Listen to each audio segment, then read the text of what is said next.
fort, plus fort que ça. Maintenant, chantons ensemble. Président Horizon, président Zidane. Moi, j'ai envie de m'amuser. J'ai envie de sauter. Moi, j'ai envie de danser. J'ai envie de m'amuser la vie.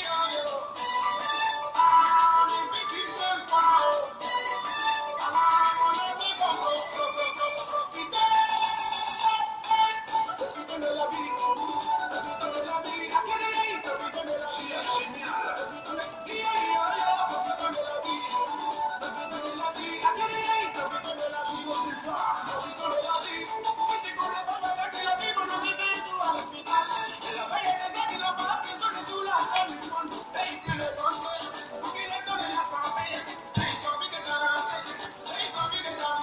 Salut, Myriam.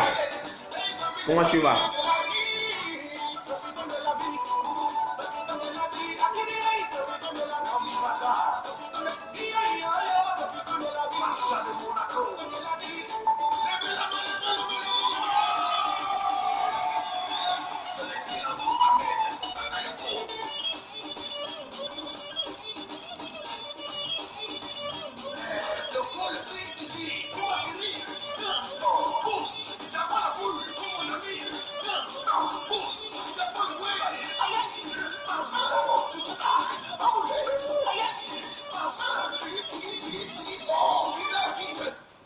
Ok, bonsoir.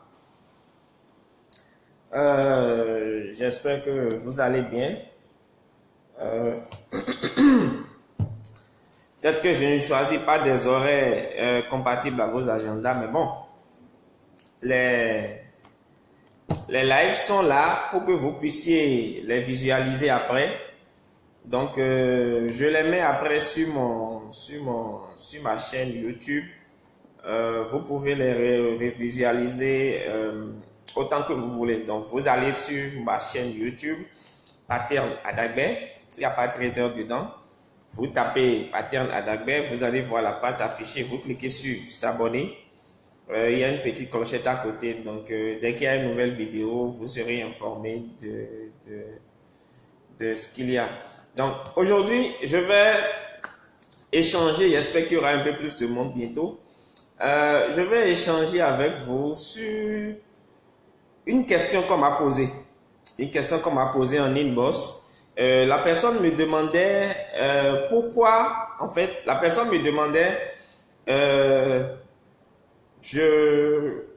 la personne me disait, voilà, tu parles beaucoup de bourse, tu parles d'immobilier, tu parles de trading, maintenant tu nous parles de crypto-monnaie. En réalité, qu'est-ce que tu me conseilles? En fait, il m'a dit, moi je suis un débutant, il m'a envoyé un mail, il m'a dit, voilà, moi je suis un débutant en investissement. Qu'est-ce que tu me conseilles en termes d'investissement? Par où commencer? Et donc, ça m'a intéressé. Je lui ai répondu, mais j'ai voulu quand même partager le fruit de ma réflexion avec vous. Je vais y apporter un œil de trader, un œil d'investisseur. D'accord? Alors, pour moi, bourse, immobilier, trading, crypto-monnaie, tout de suite, le meilleur investissement, c'est la bourse. Pourquoi? Je vais vous donner quelques spécificités de chaque type d'investissement. Après, vous-même, vous allez vous faire votre opinion. Alors, la bourse, c'est vraiment au vrai sens du terme un revenu passif.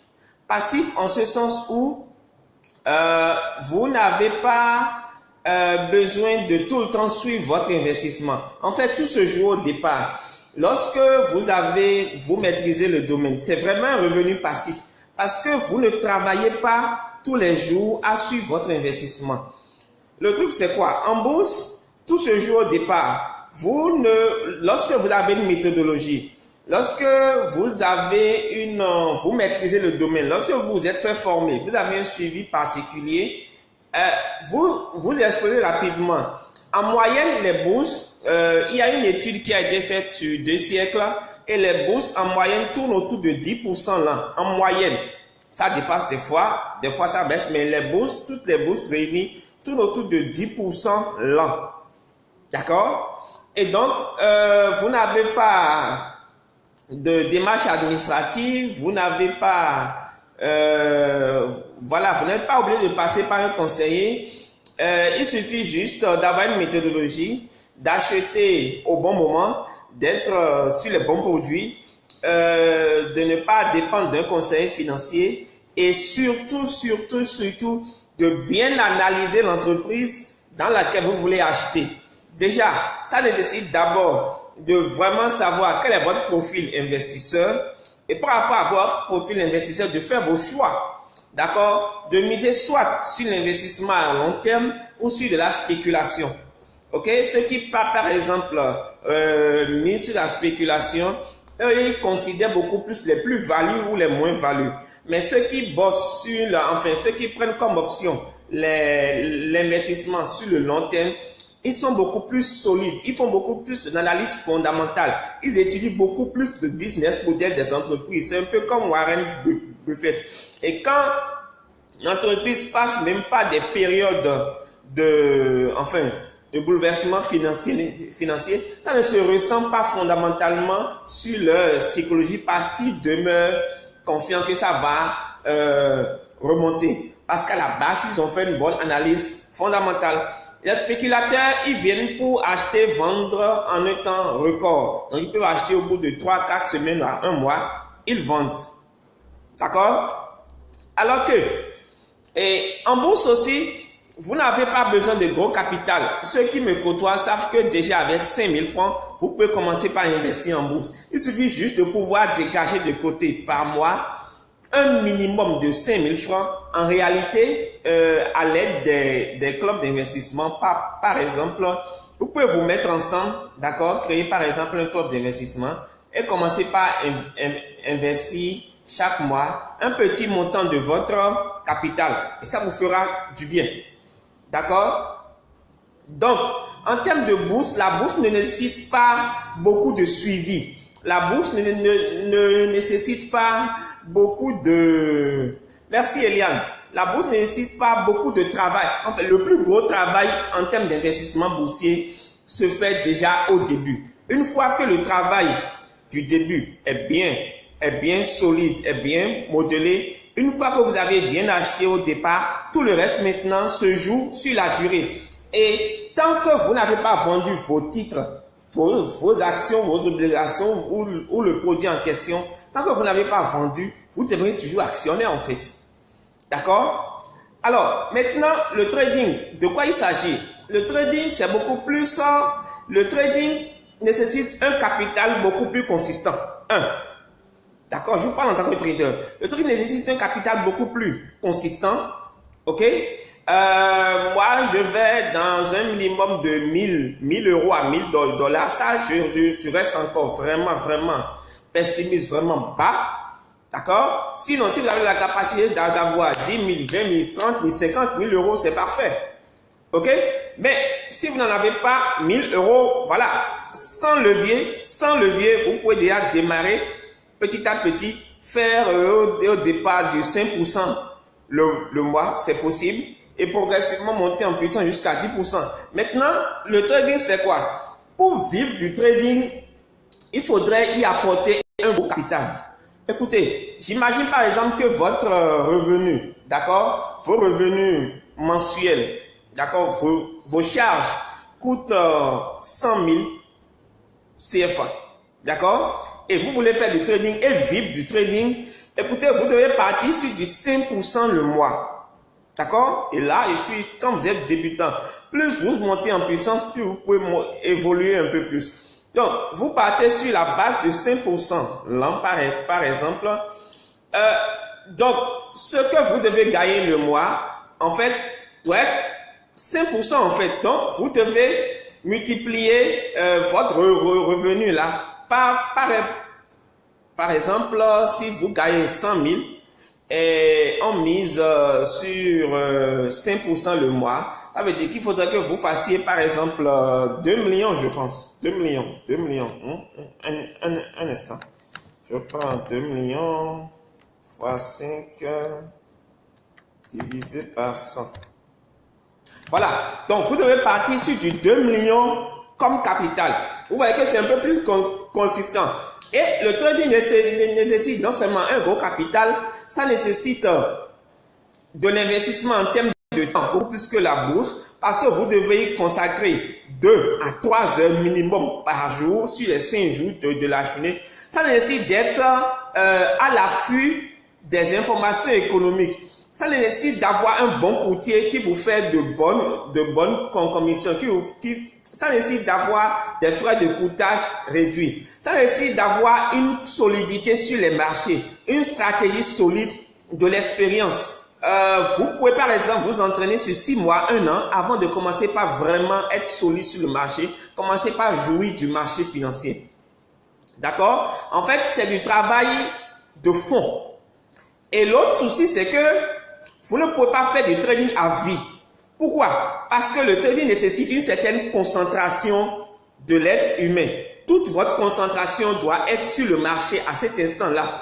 À moins que, évidemment, vous fassiez du trading automatique, c'est-à-dire vous achetez des robots, des programmes informatiques qui vont sur le marché automatiquement pour vous. Mais là encore, vous devez pouvoir suivre votre portefeuille évolue sur le marché. Du coup, mon point c'est quoi? Le trading par rapport à la bourse, sur l'aspect vraiment passif et sur l'aspect capital et tracassant, je pense que la bourse bat largement le trading. Et maintenant, lorsque vous gagnez votre argent, d'accord, vous mettez une partie en bourse régulièrement pour approvisionner votre portefeuille et l'autre partie, vous pouvez cotiser, d'accord, ou bien lorsque votre patrimoine en bourse commence par grandir un peu, vous pouvez peut-être aller sur la base de spéculation. Lorsque votre patrimoine commence par grandir un peu, vous prenez une partie dedans et vous créez un compte de trading. Et le trading, vous devez percevoir le trading comme un boulot, un travail. Du coup, vous travaillez sur le trading à temps partiel ou à plein temps, et même si c'est à temps partiel, il faut que ça ait un gros temps, d'accord, au moins 3 heures par jour. Et les revenus que le trading vous génère, vous mettez une partie en bourse. D'accord? Ça peut aller. Et donc, mon autre point, oui, Elial, merci pour le rappel. Dès que je finis le live, je te fais l'audio. D'accord? Enfin, l'autre point, c'est quoi? C'est l'immobilier. Alors, là, je vais vous parler un peu de l'immobilier. L'immobilier, c'est un peu plus complexe que vous ne le pensez. Parce que l'immobilier, déjà, ça nécessite de maîtriser la législation en vigueur dans votre pays. Chaque pays a une législation pour encadrer le secteur de l'immobilier. OK? Deuxièmement, l'immobilier, lorsque par exemple, vous achetez, d'accord? Moi, j'ai par exemple acheté des terrains chez des personnes qui, au bout de 4-5 ans, n'ont pas pu rentabiliser leur terrain. Pourquoi? Parce qu'ils ont acheté dans un endroit qu'ils espéraient sera viabilisé dans quelques mois ou dans quelques années. Et il s'est fait que 4, 5, 10 ans après, la zone n'est toujours pas viabilisée. Le terrain, au lieu de prendre de la valeur, a baissé de la valeur. Et maintenant, lorsqu'on prend dans un cas typiquement africain, un cas typiquement béninois, il y a beaucoup de déterminants qui peuvent faire pendant un certain nombre de temps, vous n'allez pas trouver de la clientèle. Donc, en termes d'investissement, en termes de spéculation, l'immobilier n'est pas rentable parce que c'est pas parce que vous avez acheté que ça va forcément monter le prix. Le prix va forcément monter. Vous pouvez acheter et ça va baisser. Et il y a des gens, ça a tellement baissé que moi j'ai acheté par exemple des terrains chez des gens à 50 000. J'étais la fois passé dans le nord, il y a un monsieur qui m'a proposé, de me vendre 3 hectares. 3 hectares à 150 000. Pourquoi? Parce qu'il avait besoin d'argent. Et il avait acheté dans l'espoir de pouvoir cultiver sur le terrain. Et comme le budget qu'il voulait mobiliser pour acheter les semences, les engrais et tout, l'argent n'est pas venu, le terrain est resté là 2 ans, 3 ans et il n'a pas pu faire l'investissement attendu. D'accord? Alors, donc, mon point est ceci. Mon point, c'est que lorsque vous voulez investir dans l'immobilier, il y a beaucoup de paramètres à prendre en compte. L'immobilier au plan du côté passif n'est pas aussi rentable que la bourse. D'accord? L'immobilier, les études sur 2 siècles ont montré que l'immobilier fait autour de 7% l'an en termes d'évolution. Vous comprenez un peu? Donc, voilà, ça peut baisser de prix. Vous pouvez tomber sur des locataires qui ne payent pas leur loyer. Vous pouvez tomber aussi sur des locataires qui endommagent votre patrimoine immobilier, c'est-à-dire ils viennent louer et au lieu d'entretenir, ils gardent tout avant de partir. Et donc quand ils sortent, vous êtes obligé de faire des investissements et de dépenser encore avant d'avoir de nouveaux locataires. Du coup, ça baisse votre chiffre d'affaires. Et en termes d'investissement, l'immobilier, la rentabilité se fait avec le temps. Et vous n'êtes pas en fait, et ce n'est même pas une garantie en fait. Ce n'est pas une garantie de gain à proprement parler. Mais vous pouvez vous y essayer. Mais en termes d'investissement, surtout quand vous êtes débutant, je conseille beaucoup plus de ne pas vous aventurer sur le terrain de l'immobilier. Personnellement, j'ai des patrimoines immobiliers, mais récemment, comme je vous l'ai dit, j'ai racheté un terrain à 150 000 francs, 3 hectares dans le nord pour ouvrir une ferme. D'accord? Et ce monsieur, il a tellement attendu que c'est après 3-4 ans qu'il a décidé de vendre parce qu'il avait un problème. Il avait besoin de 50 000 francs. Donc, il voulait vendre ça coûte que coûte à 150 000 pour avoir de l'argent, quitte après des années à pouvoir acheter un autre terrain. Donc, voilà les réalités du monde immobilier. Maintenant, j'aborde le côté crypto-monnaie. Et c'est là où je vais m'appesantir un peu plus. Maintenant, je reviens rapidement par rapport à la bourse. L'une des choses à faire pour gagner en bourse, c'est de ne jamais... Alors, n'investissez pas dans les fonds communs de placement. C'est pas rentable. C'est 3 fois rien. C'est nul. Et derrière, c'est qu'on fait un max, beaucoup d'argent sur votre dos et on vous retourne au maximum 10%. Ça, c'est pour les fonds communs de placement encore vraiment très rentable. Et là, vous devez laisser l'argent pendant au moins 3 ans, voire 5 ans des fois, avant qu'on ne commence par vous payer. Donc, franchement, pas les fonds communs de placement. N'essayez pas de dépendre d'un conseiller financier parce qu'en fait, n'allez pas même faire des contrats sous gestion,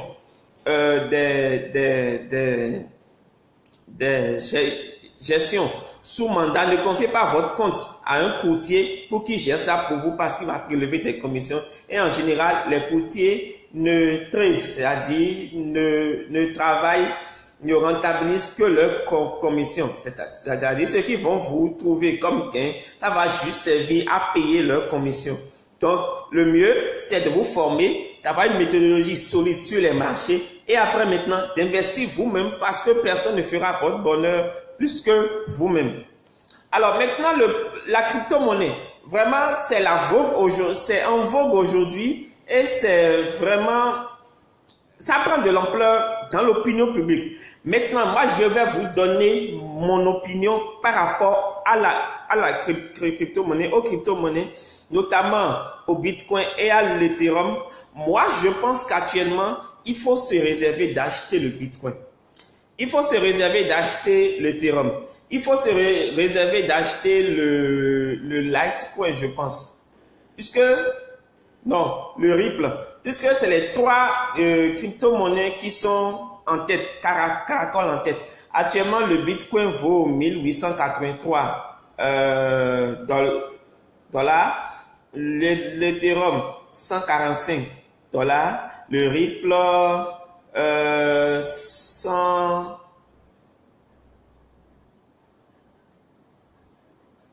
Donc, pardon, le Bitcoin, 188 000.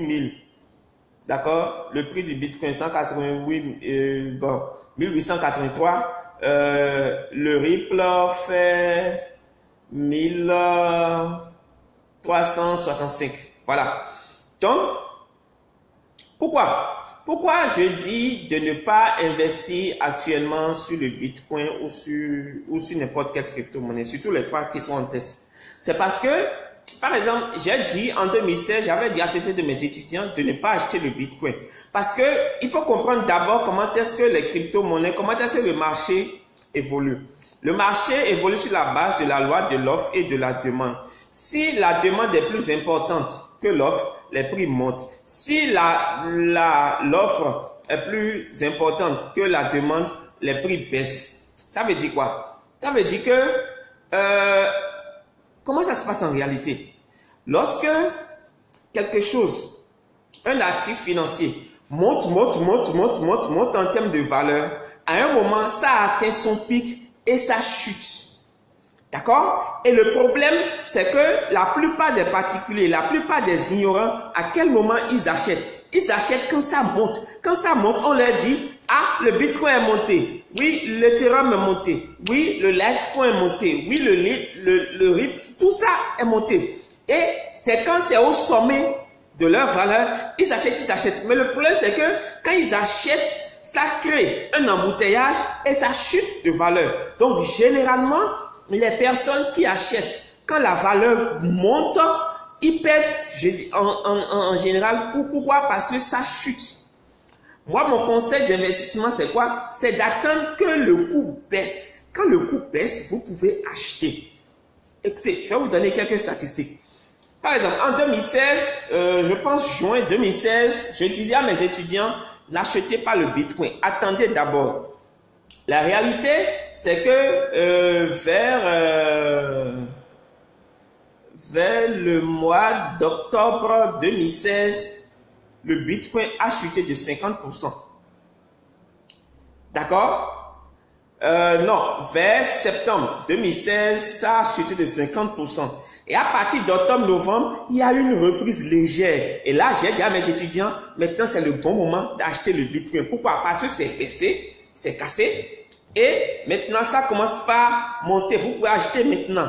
Et moi, j'estime qu'actuellement, le Bitcoin a atteint son sommet. Et ceux qui sont en train d'acheter maintenant, ils seront déçus en ce sens où le Bitcoin va chuter de valeur et ils vont devoir attendre beaucoup plus longtemps avant de pouvoir rentabiliser leur investissement. D'accord? Alors, donc, pour le moment, c'est pas le bon moment. Parce que actuellement, le Bitcoin stagne. Si vous voyez un peu les statistiques, hier, par exemple, l'Ethereum était en tête. Le Bitcoin était en deuxième position. Mais aujourd'hui, le Bitcoin, d'hier à aujourd'hui, en 24 heures, le Bitcoin a connu une chute de 6,97%. L'Ethereum a connu une chute de 18,73%. Ça veut dire des choses qu'on ne vous dit pas. Le Ripple a connu une chute de 20,89%.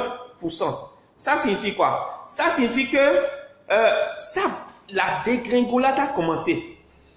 La baisse a commencé. Ces crypto-monnaies-là ont atteint leur chute, leur hausse, leur sommet les plus élevés.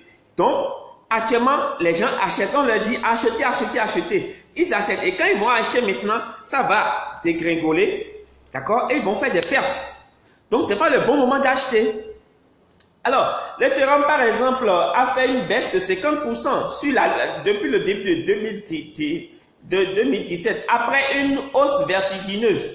D'accord? Alors, ce que beaucoup d'ignorants font, c'est quoi? Ils achètent sur le sommet et après ils se font massacrer parce que ça chute de valeur. L'Ethereum, par exemple, en 2006 et 2007, avant 2006, il y avait une hausse vertigineuse.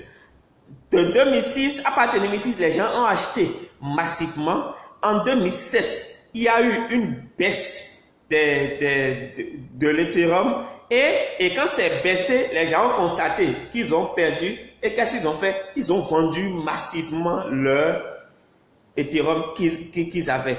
Et c'est ça qui se passe actuellement. L'Ethereum est en train de chuter. Et les gens me disent des fois, oui, en termes de capitalisation, le Bitcoin est caracole, largement en tête, les États, ça va s'imposer bientôt aux États. Moi, je dis, je n'en sais rien.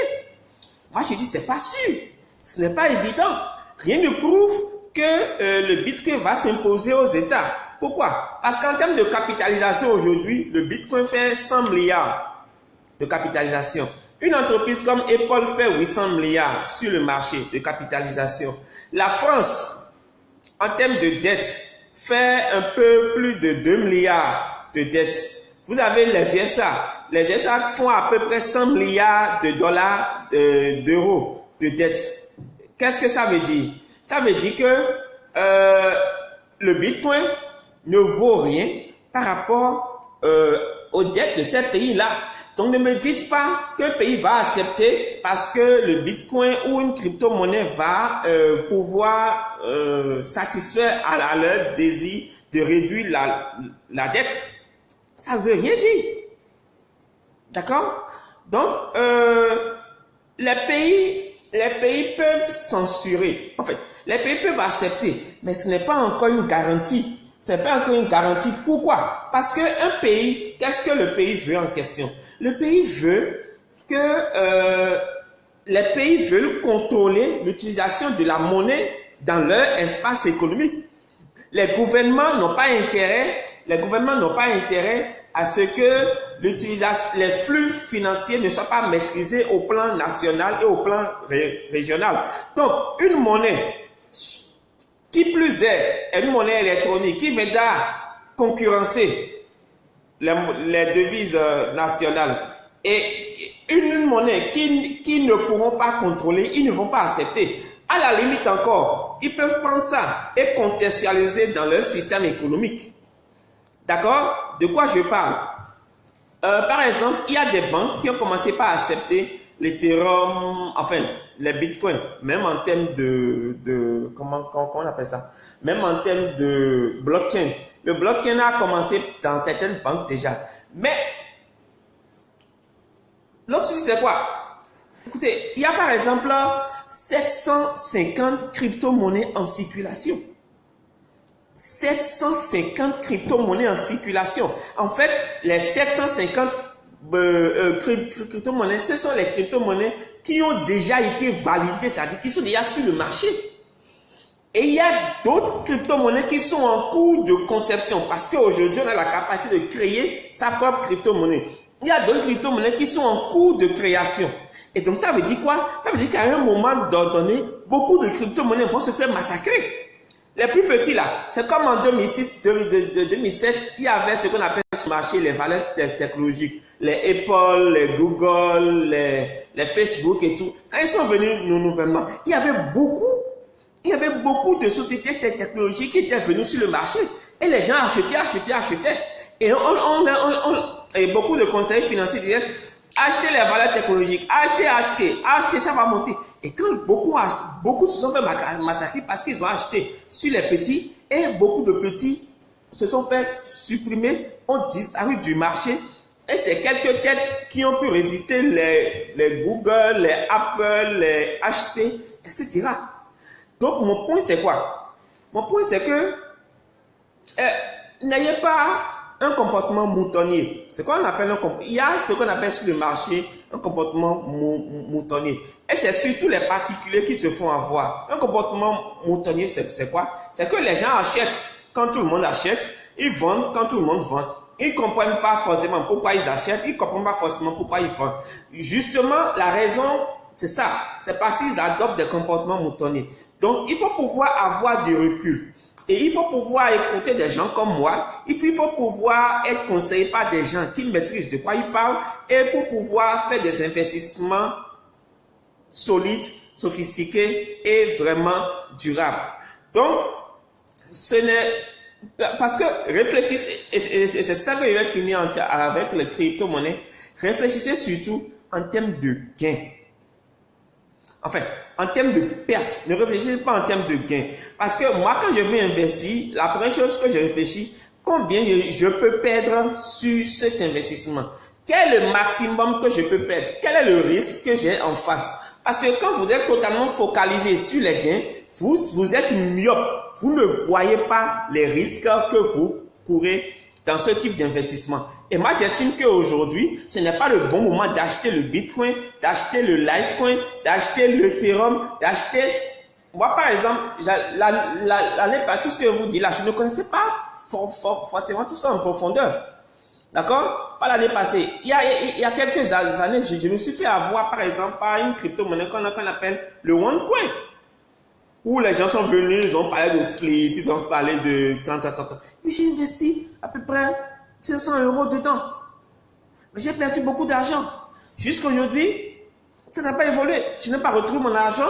Et puis, le gars par qui je suis, j'ai été contacté, il me tourne avant. À un mois, j'ai fini par laisser tomber. Parce que dans le parcours d'investisseur, des fois, on perd, on accepte et puis on continue son chemin. Et donc, ce n'est pas le bon moment d'acheter le Bitcoin. Pourquoi? D'acheter les crypto-monnaies en général. Pourquoi? Parce qu'ils ont déjà atteint, à mon avis, leur pic, leur sommet plus élevé. Tout ce qui reste maintenant, et si vous constatez bien, si vous suivez bien, ils sont en train de stagner. Du coup, bientôt, il y aura un retournement, une baisse vertigineuse de 50% au moins, et ça va reprendre. Et il faut attendre quand ça va reprendre pour commencer par acheter. OK?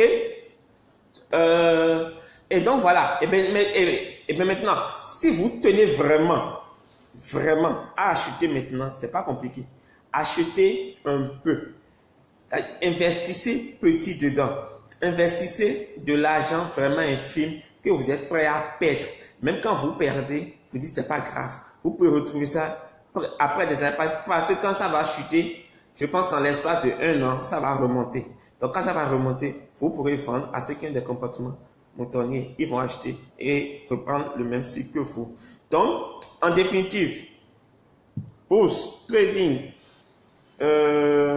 crypto-monnaie, immobilier, le meilleur investissement en termes passifs, en termes de moindre difficulté, c'est la bourse.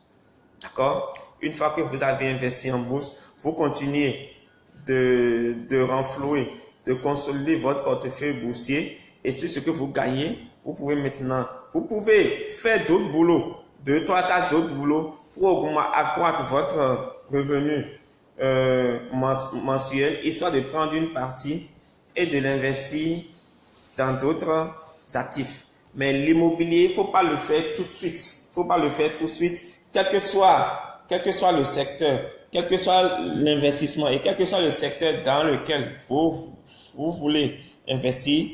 Le conseil que je vous donne 2 conseils. Premièrement, formez-vous. Deuxièmement, formez-vous. Deuxièmement, ayez la rage de gagner. Ayez la rage de gagner. La rage de gagner vous permettra de pouvoir surveiller toutes les opportunités sur le marché.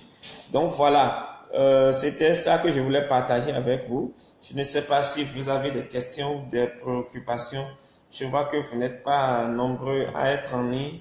J'espère que vous serez nombreux à regarder cette vidéo et vous allez la partager au maximum.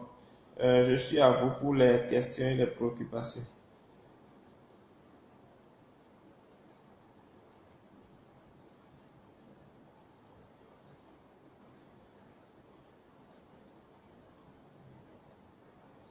Salut, monsieur Thierry Degla.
Merci beaucoup, Christelle. Ça me fait plaisir.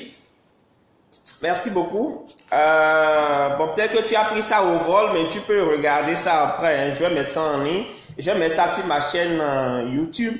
Donc, un conseil, c'est que quand je vais finir, faites un tour sur YouTube et puis mettez-moi, abonnez-vous à ma chaîne et mettez juste un petit like, d'accord, et une petite clochette là, cliquez dessus pour que voilà, quand il y a de nouvelles vidéos, vous soyez informés.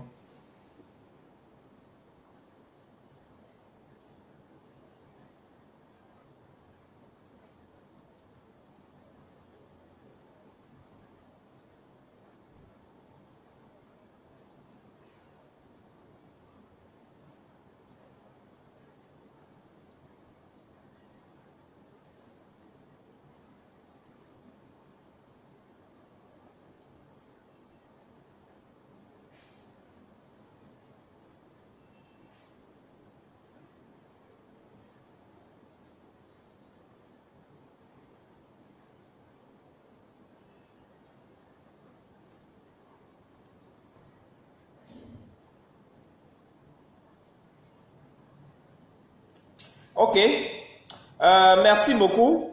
Merci pour m'avoir suivi. J'espère que cette vidéo vous a apporté un plus.